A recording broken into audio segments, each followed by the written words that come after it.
The city was half asleep when I stepped out into the night. Rain misted the air, turning the streetlights into soft golden halos. I wasn't sure why I'd left home so late, maybe I just needed to breathe somewhere my own silence didn't echo back at me. My relationship had been slipping into something colder, something where words didn't meet halfway anymore. I was still in love, I told myself, but love had stopped answering. A taxi slowed beside me, its headlights cutting through the drizzle. The window rolled down, and a calm voice asked where I was headed. I hesitated, I didn't really know. Just drive, I said quietly. The driver studied me for a second, then nodded. The door clicked open, inside smelled faintly of rain and old leather. The city passed by in a blur of wet glass and neon. For a while neither of us spoke. I could see his reflection in the side mirror, a man maybe in his late 30s, sharp features softened by the streetlight. His eyes met mine briefly in the mirror, then returned to the road. You look like someone running away, he said after a minute, his voice low, almost kind. Maybe I am, I replied, half smiling. From what?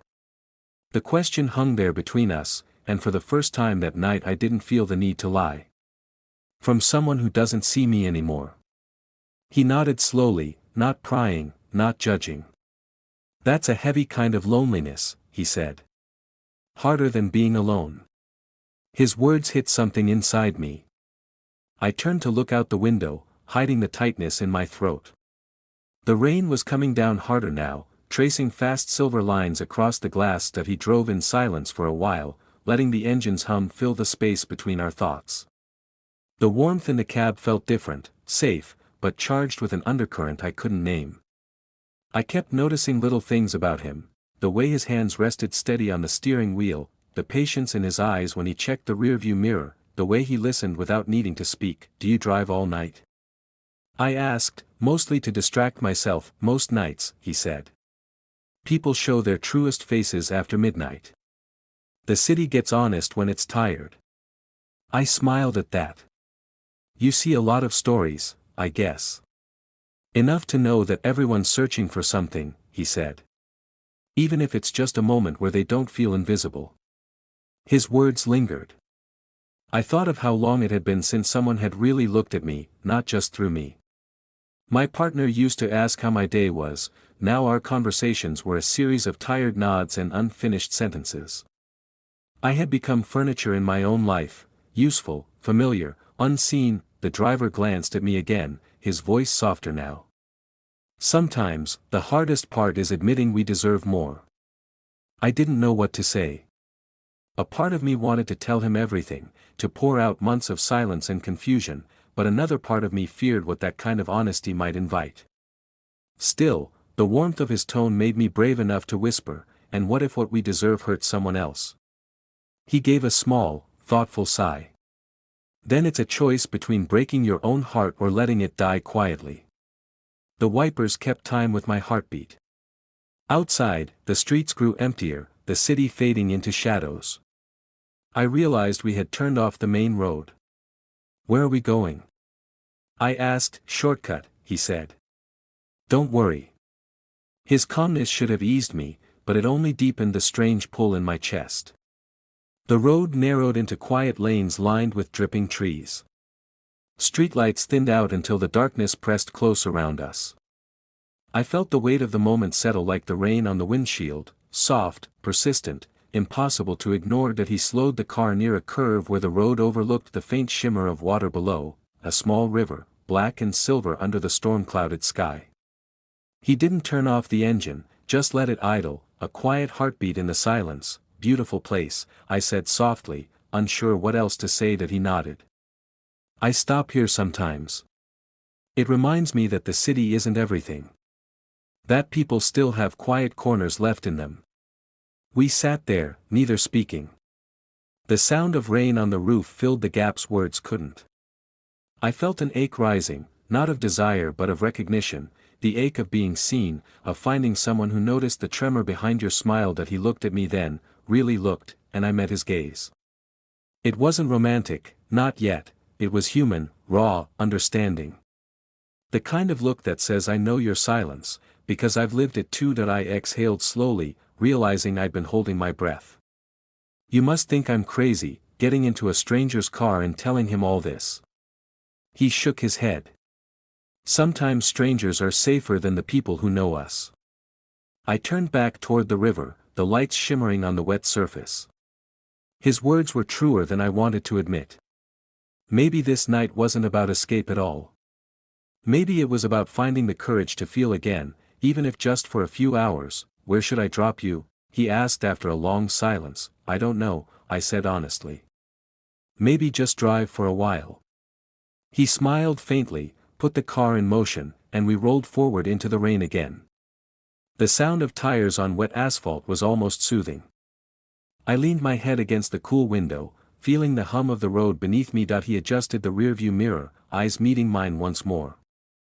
For a second, it felt like the world had narrowed down to just this moving space of light and rain, the two of us suspended somewhere between strangers and something else entirely. I didn't know what the rest of the night would bring, or where this road was really leading, but for the first time in months, I didn't feel invisible. The city stretched out ahead of us, quiet and endless. Somewhere inside that silence, a story had already begun. The rain kept falling as the taxi rolled through the sleeping city. The windows were fogged, the yellow lines on the road blurring into streams of gold. I watched them slide past like seconds I couldn't get back. The driver hadn't said much since we left the river behind, yet the quiet between us had grown heavier, not emptier. He finally spoke. You want to talk about him? The question landed softly, but it startled me anyway. How did you know it's a him? He gave a tiny shrug. The way you said doesn't see me anymore. It wasn't anger. It was grief. For a moment I just stared at the wet windshield, the wipers erasing the world and bringing it back every few seconds. We've been together 3 years, I said.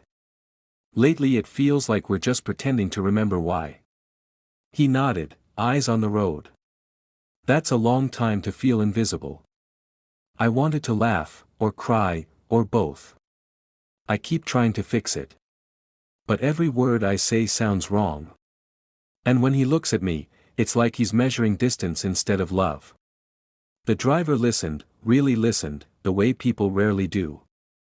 The quiet hum of the engine became a kind of heartbeat between us. You ever get tired of being the one who always tries? He asked. Every day, I whispered. The taxi slowed as we reached a long stretch of road lined with shuttered shops. A sign flickered weakly in the rain, its neon blue reflecting across his face. He had that same calm expression, but his eyes gave him away. There was a depth there, a story he wasn't telling. Why do you drive nights? I asked. He smiled faintly. Because the dark forgives. People get in, tell their truths, and leave. No expectations. Something in that sentence hit me harder than I expected. Maybe because that's what I wanted, to be somewhere, just for a moment, where honesty didn't cost anything. He glanced at me again, his voice quieter. You don't owe loyalty to someone who stopped showing up. I didn't know whether he meant emotionally or physically, but the meaning lingered. The air in the car changed. It wasn't heavy, just charged, like the space before lightning. The city lights began to thin out as we drove toward the outskirts. The rain softened to a mist, and the road curved toward a ridge overlooking the river we'd passed earlier. He pulled over without a word, switching off the engine but leaving the radio on low. A slow instrumental filled the cab, soft piano notes that sounded like they were falling from the sky. I stop here when I need quiet, he said. It helps me remember who I am. I turned to look at him. And who is that? He smiled without looking back. Someone who used to believe love could survive anything. The honesty in his voice hurt in a way that felt beautiful. What changed? I asked. He hesitated, then said, people forget that love isn't just a promise, it's attention. Once that's gone, the rest collapses. For a while, neither of us spoke. The sound of rain on the roof blended with the faint rhythm of the piano. My heart was beating too fast, and I didn't know if it was from sadness or something else entirely. When he finally looked at me, the silence between us broke like glass. There was no sudden movement, no confession, just the understanding that we had both been searching for the same thing, to feel seen again, even if only for a night. I don't know what I'm doing, I admitted quietly. Neither do I, he said. But maybe that's okay. The way he said it made everything slow down. Every sound, every breath seemed sharper, clearer. It wasn't attraction in the simple sense, it was connection, raw and immediate, the kind that happens once in a lifetime or not at all. That I felt the pull of it, the danger of it, the comfort of it. Part of me wanted to leave, and part of me wanted to stay in that moment forever. He looked out toward the river. Sometimes we meet people who remind us what we used to feel. Doesn't mean we have to hold on to them.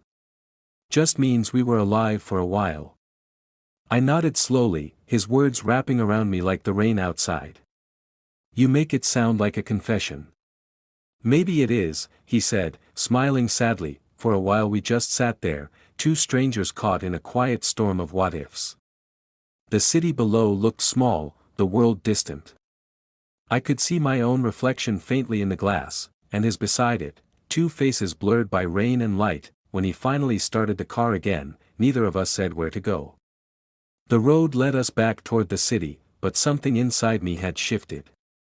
I wasn't sure if I felt lighter or more lost. At a red light, he turned slightly, voice gentle. You don't have to explain this to anyone. Sometimes a night is just a mirror. I thought about that. Maybe that's all it was, a reflection of everything missing in my life, caught in someone else's eyes for a moment. The light turned green. We drove on. The rain had stopped, but the streets still shimmered. I rested my hand on the window, feeling the cool glass beneath my fingers. The air smelled of wet earth and something electric. Neither of us spoke again until we reached the edge of the city. Then, quietly, he said, "You'll be okay." I turned to him, surprised by the certainty in his tone. How do you know? Because you're still hoping, he said simply. People who've given up don't get into taxis at midnight looking for something real. The truth of that hit me like a heartbeat. Maybe he was right. Maybe this night wasn't about infidelity or escape, it was about remembering that I could still feel something honest. As the car rolled on toward dawn, I realized that the ache in my chest wasn't guilt, it was gratitude, for being seen, even for a little while. And when he took the next turn, deeper into the quiet streets, I didn't ask where we were going. For the first time, I trusted the road to decide. The night was giving way to a faint gray light when we finally left the empty streets behind. The rain had stopped hours ago, leaving the air sharp and clean. Inside the taxi the silence was softer now, no longer heavy. I could see dawn gathering over the rooftops ahead, a pale shimmer of color that promised nothing and everything at once. Neither of us had said much after that last turn. The hum of the engine was enough. Every few minutes I caught my reflection in the window and saw someone I barely recognized, tired, yes, but lighter somehow. He glanced over, breaking the quiet. You look like someone who found something he didn't know he'd lost. I smiled faintly.